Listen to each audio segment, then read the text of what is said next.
Caros colegas do Mato Grosso, vamos dar início a esse quarto bloco, vendo na realidade uma novidade do CPC 2015. Ele prevê o protesto da decisão judicial. Ou seja, uma vez proferida uma sentença, pode a parte levá-la a protesto, como uma forma de forçar o cumprimento da sentença sem necessidade de atos materiais, atos executivos. Vamos analisar esse artigo 517. Ele diz textualmente: a decisão judicial transitada em julgado poderá ser levada a protesto nos termos da lei, depois de transcorrido o prazo para pagamento voluntário previsto no artigo 523. Bem, hipótese, não há protesto decisão provisória, ou seja, não há protesto numa execução provisória. A lei exige claramente que haja uma decisão judicial transitada em julgado. E, mais ainda, só pode se levar a protesto fim do prazo para o cumprimento espontâneo previsto no artigo 523. Se não há o pagamento voluntário, você pode levar esse título, essa decisão judicial a protesto. De que forma? Diz o parágrafo 1º do 517. Para efetivar o protesto, incumbe ao exequente apresentar certidão de teor da decisão. Ou seja, você vai levar ao cartório de protesto de títulos e documentos uma certidão do teor dessa decisão. E aí, os parágrafos seguintes são bastante didáticos. Diz o parágrafo 2º. A certidão de teor da decisão deverá ser fornecida no prazo de 3 dias. Portanto, prevê um prazo para que possa o cartório fornecer esta certidão ao advogado do credor para que possa levar a sentença, a decisão transitada em julgado a protesto. Ele indicará quais elementos devem constar nessa certidão: o nome e a qualificação do exequente e do executado, o número do processo, o valor da dívida e a data de decurso do prazo para pagamento voluntário. Portanto, os elementos que devem constar desta certidão a ser fornecida pelo cartório.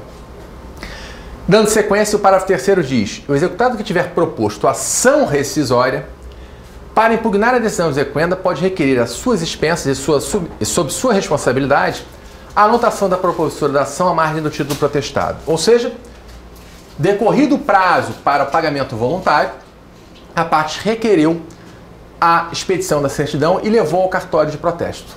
Foi realizado o protesto. Só que esta decisão é objeto de uma ação rescisória.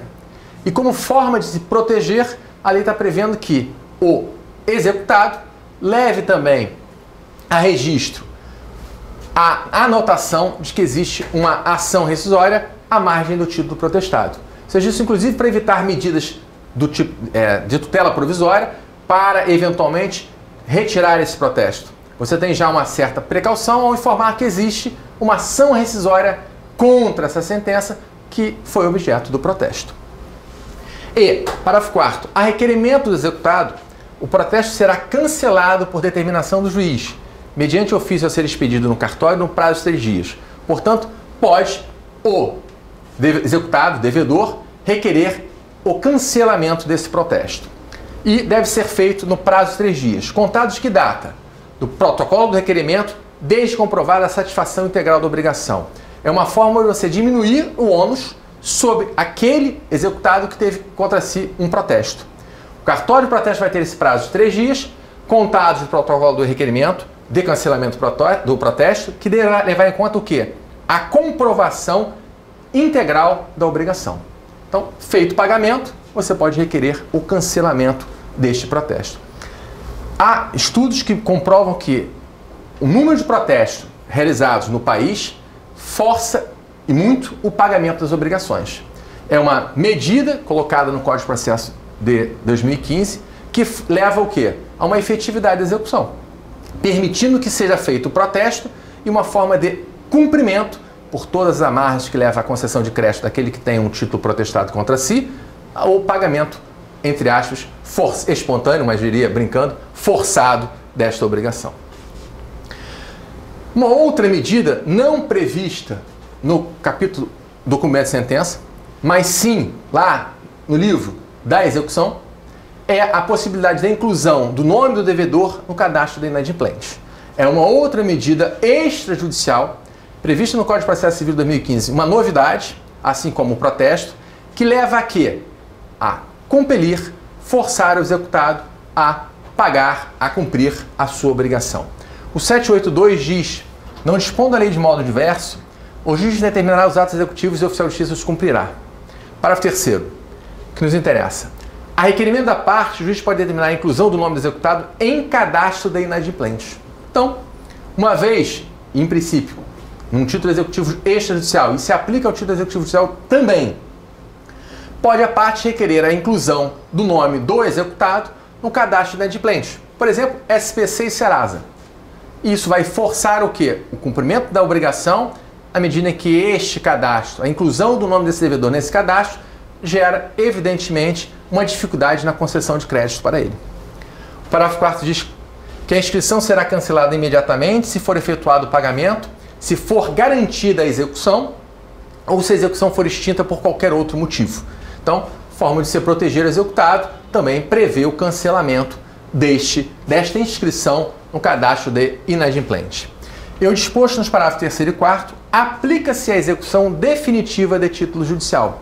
Então, da mesma forma que o protesto, previsto lá para o cumprimento de sentença de título judicial, que exige o trânsito julgado, também se aplica a inclusão do nome executado em cadastro de inadimplente, quando se tratar de título executivo judicial, também passível de execução definitiva e não execução provisória. Precisa aí ter o trânsito julgado da decisão judicial condenatória.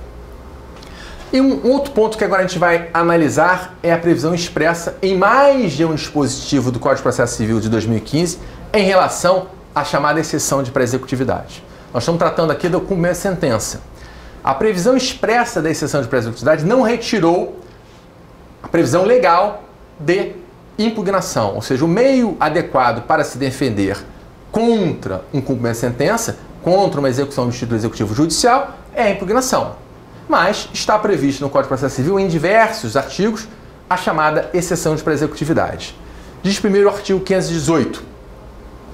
Todas as questões relativas à validade do procedimento de cumprimento de sentença e dos atos executivos subsequentes poderão ser arguidas pelo executado nos próprios autos e nestes serão decididas pelo juiz. Então há a previsão expressa de que você nos próprios autos do cumprimento de sentença se defenda.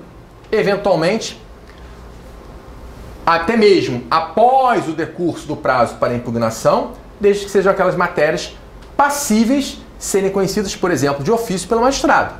Volto a dizer, não existe mais, ou não deixou de existir, melhor diria, a impugnação. Ela existe. Inclusive com um prazo diferenciado para sua apresentação, ela não exige mais prévia penhora.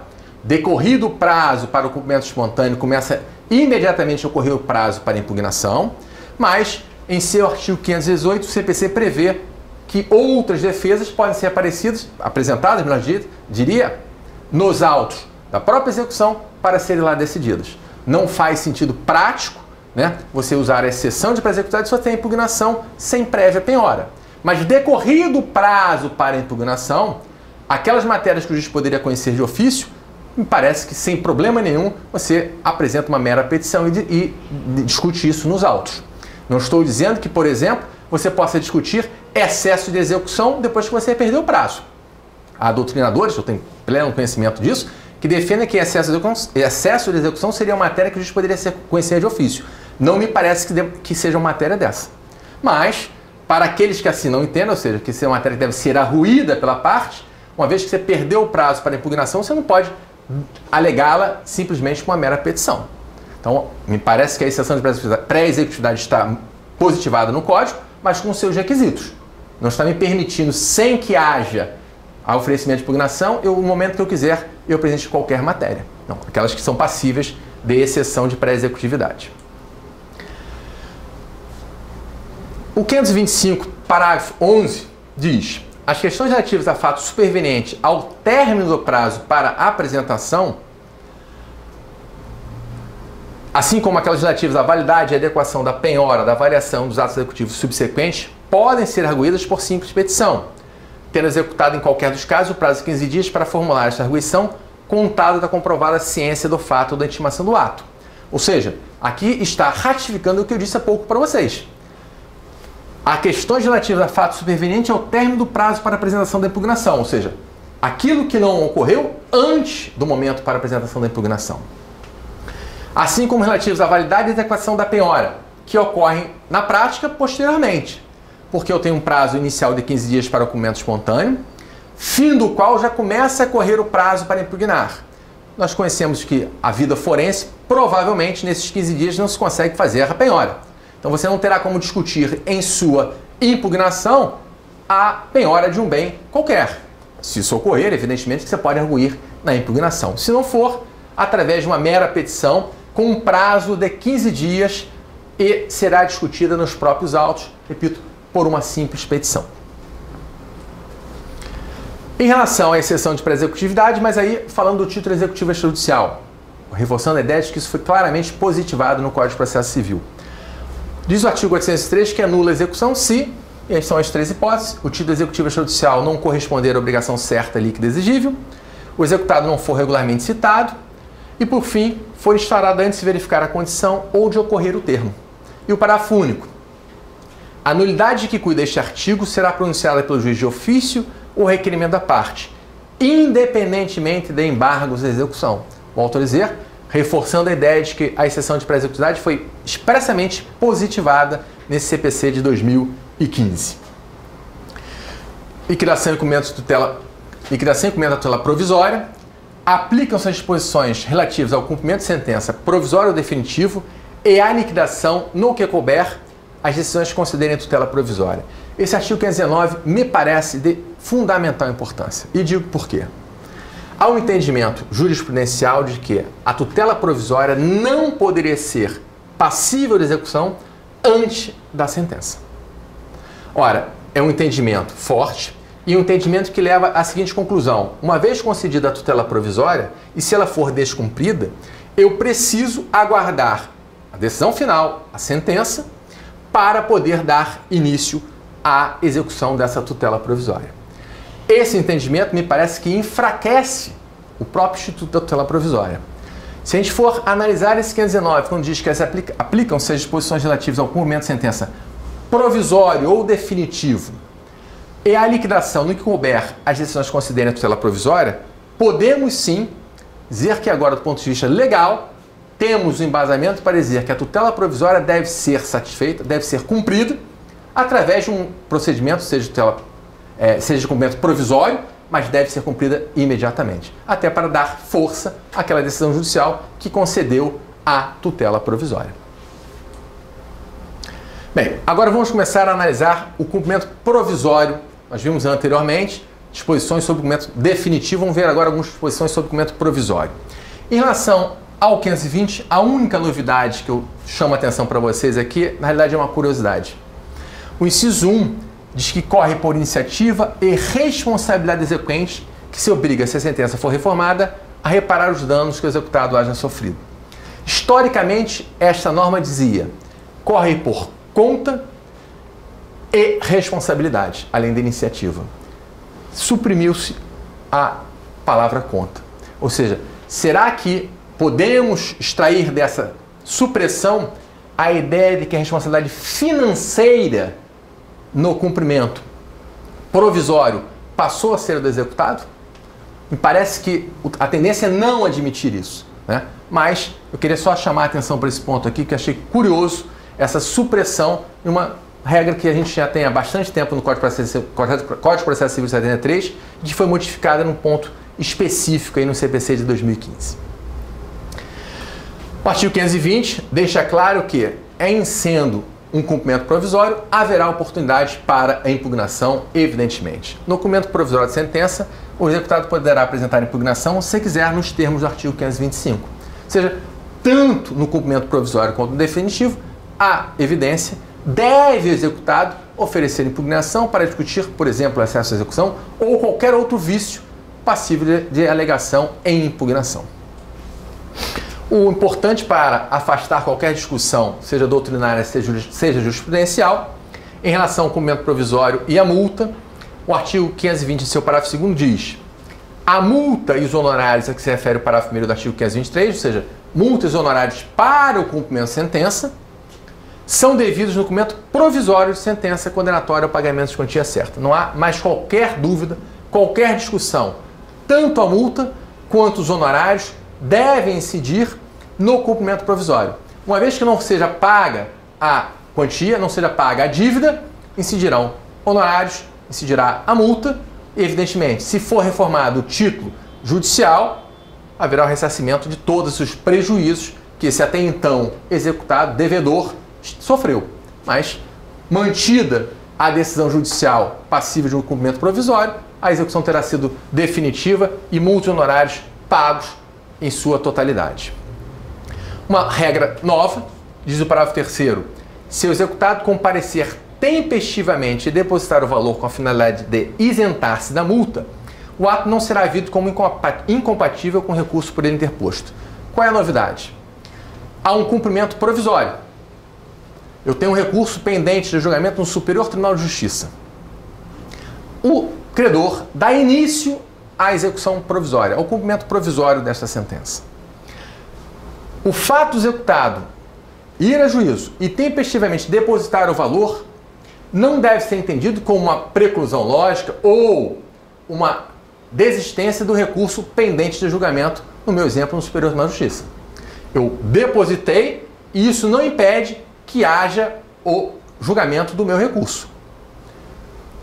Essa atitude prevista no parágrafo 3º, volto a dizer, concilia os interesses, de um lado, do devedor que quer ver seu recurso sendo julgado, e, por outro lado, do devedor que não quer sofrer os ônus com pagamento de multa e de honorários, fazer o pagamento, o depósito.